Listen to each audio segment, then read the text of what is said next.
Welcome to Satya kitchen. ఈరోజు నేను chicken recipe చూపించబోతున్నాను. ఈ రెసిపీ అన్నంలోకైనా, చపాతీలోకైనా, బగారా రైస్, బిర్యానీ దేంట్లోకైనా సరే సూపర్ అంటే సూపర్గా ఉంటుంది. సింపుల్గా చేసుకునే ఈ చికెన్ రెసిపీని ఎలా తయారు చేసుకోవాలో ఇప్పుడు చూద్దాం. ఇందుకోసం ఒక హాఫ్ కేజీ చికెన్ తీసుకున్నాను. ఈ చికెన్ని శుభ్రంగా వాష్ చేసి పెట్టుకున్నాను. ఇప్పుడు చికెన్లో కొద్దిగా ఉప్పు, పసుపు, రుచికి తగ్గ కారము ఇవన్నీ మీ టేస్ట్ తగ్గట్టు తీసుకొని బాగా కలుపుకోవాలి. చికెన్ ముక్కలకి బాగా ఉప్పు కారం పట్టేటట్లు బాగా కలిపి ఒక సైడ్కి పెట్టుకుందాం. ఇప్పుడు ఒక ప్యాన్ తీసుకొని అందులో ఒక 3 టేబుల్ స్పూన్ల ఆయిల్ వేసుకోవాలి.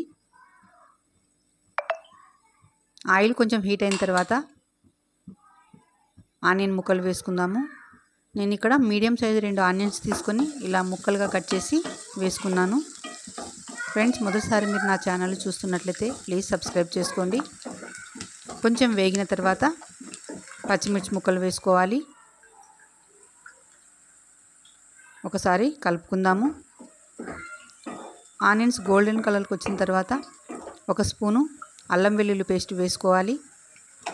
ఈ అల్లం వెల్లుల్లి పేస్టు బాగా వేయించుకోవాలి తాలింపులో. ఇప్పుడు మనము చికెన్ని వేసుకుందాము.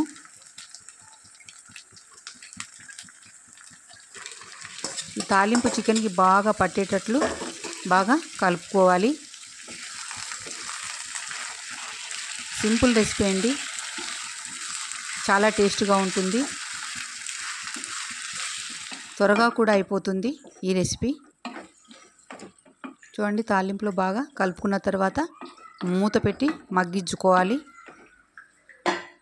చూద్దాం, మూత తీసి చికెన్లో వాటర్ రిలీజ్ అయింది. చూడండి, ఆ వాటర్ ఇంకిపోయేంత వరకు మనం మధ్య మధ్యలో కలుపుతూ ఉడికించుకోవాలి.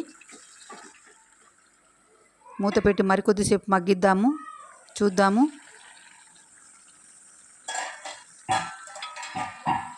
చికెన్ దగ్గర పడుతుంది. ఇప్పుడు గరం మసాలా, చికెన్ మసాలా, ధనియాల పొడి వేసి అలాగే కొద్దిగా కరివేపాకు కూడా వేసుకుందాము. మంచి ఫ్లేవర్ వస్తుంది కరివేపాకు వల్ల. ఇవన్నీ కూడా ముక్కలకి బాగా పట్టేటట్లు కలుపుకోవాలి.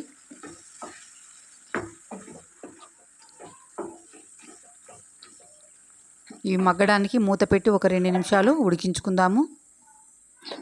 చివరగా ఇప్పుడు ఎండు కొబ్బరి పొడి వేసుకుందాము. 1 స్పూన్ ఎండు కొబ్బరి పొడి వేసుకొని అలాగే కొత్తిమీరను కూడా వేసుకొని ఒకసారి కలుపుకుందాం. ఇవంతా కూడా మగ్గడానికి ఒక 2 మినిట్స్ మూత పెట్టి మగ్గించుకోవాలి. చూద్దాం, ఫ్రై రెడీ అయిపోయిందండి. Simple and tasty chicken fry. మీకు ఈ రెసిపీ నచ్చినట్లయితే లైక్ చేయండి, షేర్ చేయండి, సబ్స్క్రైబ్ చేసుకోండి. Please subscribe. Thank you for watching.